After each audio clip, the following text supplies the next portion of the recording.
हाँ, हम सभी को नुकसान पहुंचा रहे हैं। क्यों? क्योंकि उन्होंने ऐसा काम किया है। हमारी तरफ से हम नहीं पहुंचा रहे हैं। उनका काम उनकी छवि को चोट पहुंचा रहा है। हम तो केवल उनके काम को दिखा दे रहे हैं। नाथ जिसके समर्थन में वो खड़े हैं, जिनकी चापलूसी कर रहे हैं, जब आदित्यनाथ नहीं हमको सिद्ध कर पाया तो ये कर देंगे। आए हैं बड़े।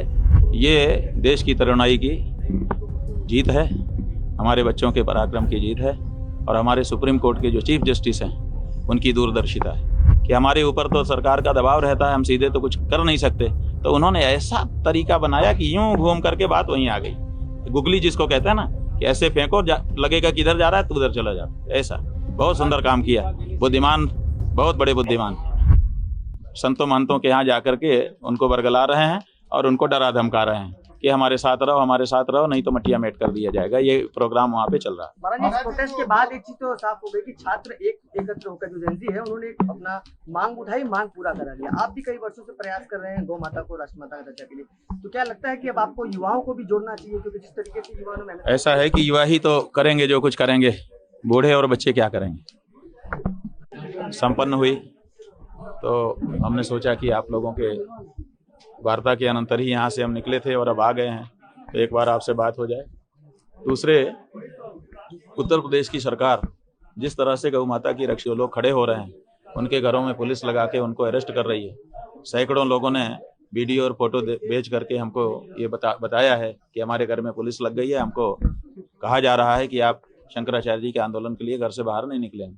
तो ये जो तरीका है ये बहुत ही आश्चर्यजनक है, उसके बारे में भी आपको बताना था।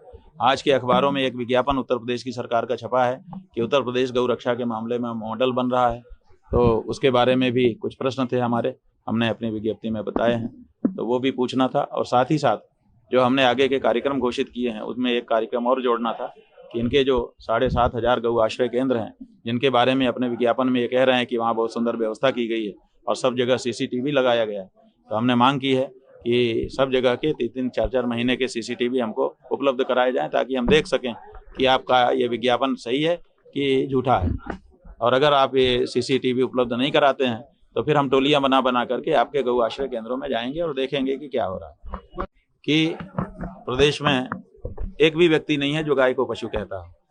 हमने हर जगह पे पूछा कि गाय पशु है कि माता है, और जनता ने पलट करके जवाब दिया कि गाय पशु नहीं है, माता है।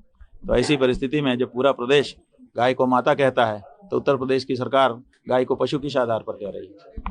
बहुत आश्चर्यजनक है। महाराज जी, गोविंदानंद सरस्वती ने कहा कि आपकी गोविंद शाखा में मस्तक गौ रक्षा नहीं है। ठीक है, ऐसा है कि गोविंदानंद क्या कहते हैं, उनके नाम में गो शब्द लगा है। गाय के लिए जरा एक दिन कुछ करके तो दिखाएं कि केवल गाय के लिए जो कुछ कर रहा है उसके बारे में इस तरह से आकर के हम अगर आदित्यनाथ की छवि को चोट पहुंचा रहे हैं तो वो आदित्यनाथ की छवि को प्रोटेक्ट कर रहे हैं, यही ना मतलब हुआ। तो आदित्यनाथ की छवि किस आधार पर प्रोटेक्ट कर रहे हैं? हम तो गाय के आधार पर उनकी छवि को डेंट कर रहे हैं। हाँ, हम छवि को नुकसान पहुंचा रहे हैं। क्यों? क्योंकि उन्होंने ऐसा काम किया है। हमारी तरफ से हम नहीं पहुंचा रहे हैं। उनका काम उनकी छवि को चोट पहुंचा रहा है, हम तो केवल उनके काम को दिखा दे रहे हैं।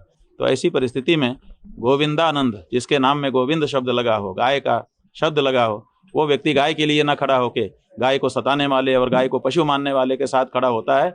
इसी से पता चलता है कि इनके सर पे कलयुग सवार है। करने से सवाल खड़ा हो जाएगा, हम तुम्हारे ऊपर कर दें, ये तुम्हारी टोपी जो है पीली नहीं है, ये तो नीली है, बोलो नीली है कि नहीं? हम 4 गवाह भी अभी खड़ा कर दें तो क्या करोगे? तो तुम्हारी टोपी नीली हो जाएगी। नाथ जिसके समर्थन में वो खड़े हैं, जिनकी चापलूसी कर रहे हैं, जब आदित्यनाथ नहीं हमको सिद्ध कर पाया तो ये कर देंगे। आए हैं बड़े। महाराज जी, नीट पेपर लीक के बाद छात्रों का एक बड़ा आंदोलन दिल्ली से शुरू किया गया था, जो कि पूरे देश में देखने को मिला।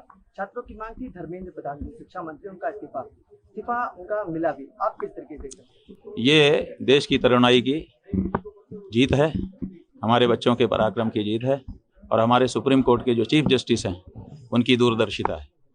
अगर उन्होंने बच्चों को, नौजवानों को काकरोच ना कहा होता तो ये काकरोच जनता पार्टी ना बनती, ये पार्टी ना बनती तो ये आवाज़ उठाने के लिए एक संगठन ना खड़ा होता, ये ना हुआ होता तो धरना प्रदर्शन ना होता, ना आज धर्मेंद्र प्रधान का इस्तीफा होता। कितने दूरदर्शी हैं हमारे चीफ जस्टिस कि उन्होंने देखा कि हमारे ऊपर तो सरकार का दबाव रहता है, हम सीधे तो कुछ कर नहीं सकते, तो उन्होंने ऐसा तरीका बनाया कि यूं घूम करके बात वहीं आ गई। गुगली जिसको कहते हैं ना कि ऐसे फेंको लगेगा कि इधर जा रहा है तो उधर चला जा, ऐसा बहुत सुंदर काम किया। बुद्धिमान, बहुत बड़े बुद्धिमान। ऐसा है कि सिस्टम सही होगा कि नहीं होगा, लेकिन कुछ तो जवाबदेही बनेगी, कुछ तो डर पैदा होगा। यहाँ तो चोर जो है वो सीनाजोरी कर रहा था, कम से कम सीनाजोरी तो अब कुछ दिन तक के लिए टल गई, इतना कम है। प्रभात खबर.com, विश्वास नहीं, रफ्तार नहीं।